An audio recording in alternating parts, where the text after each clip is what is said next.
In this lesson, we'll take an overview of the Aistandard material. So I'm just going to assign a Aistandard material to this object here, the glass. So I'm going to say assign favorite material, assign new material, and then go to Arnold, and then Aistandard.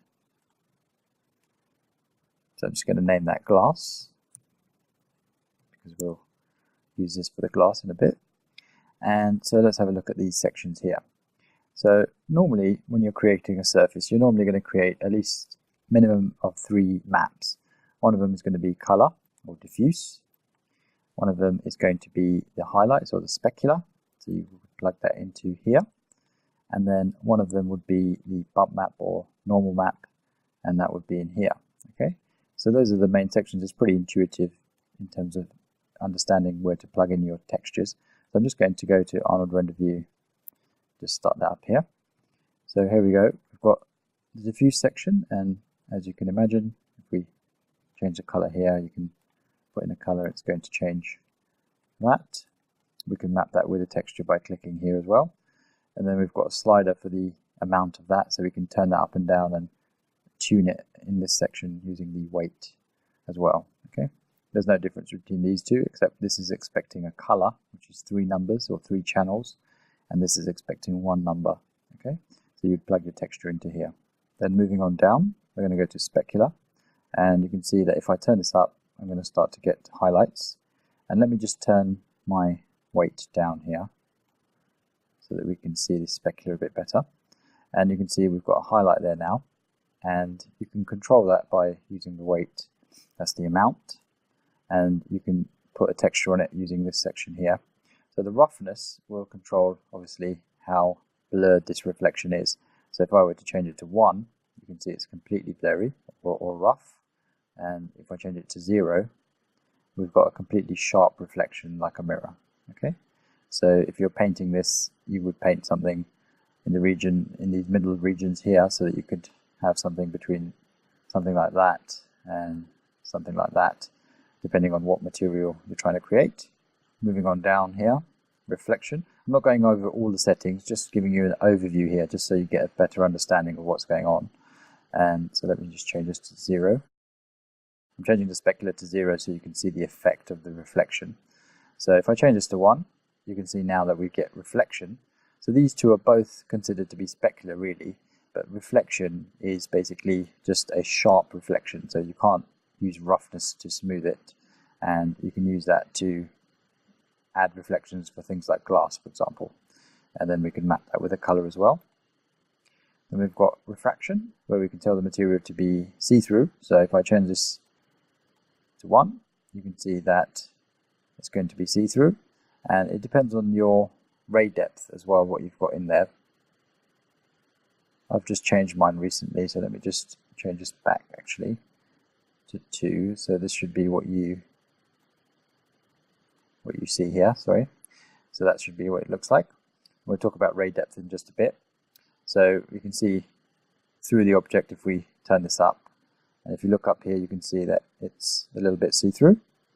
And you can map that with a texture. If you want the light to bend and refract, you can put in a number here, and this is the amount of refraction. This is the index of refraction, or the AOR. That's one of the main parameters there. And then we've got bump mapping, where you can apply bump mapping, subsurface scattering, where we can increase the amount of light going through the object. Just change this to red so you can see what it's doing.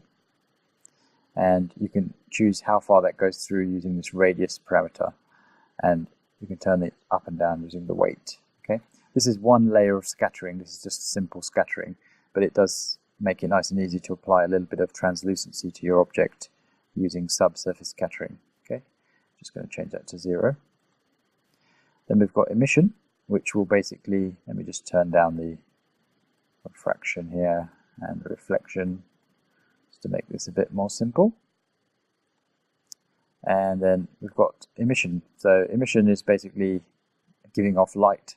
So you can see the scale is set to 0. So if I change this to higher than 0, you can see it's going to give off light. And if you increase this number high enough, you'll actually give off light like an actual mesh light. So if I change this to something higher, so change this to HSV, change this value to 1000. You can see it starts to give off light there. Okay, this is not the best way of making a object light. It's not the most efficient way in terms of Arnold. So you would use a mesh light to do that, just showing you that it's actually possible to use. It starts to turn itself into a light there and give off light. Okay, so that's the emission. Then we've got caustics and whether to turn these things on.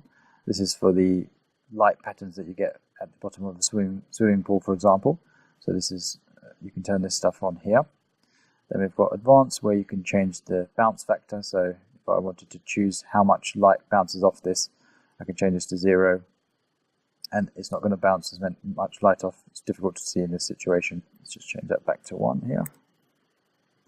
And then we've got hardware texturing, which is the same as the Maya hardware texturing. We've just got some controls about what channel you want to show in the viewport.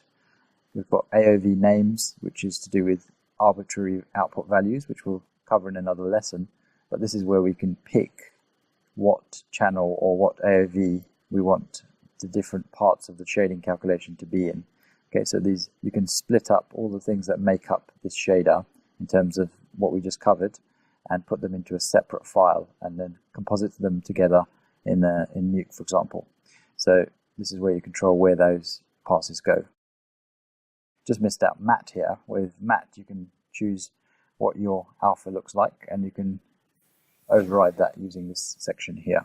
So in this lesson we had a basic overview of the Aistandard material, just so we can get ourselves familiarized with where we would plug in things, and we had a look at the basic parameters of that shader.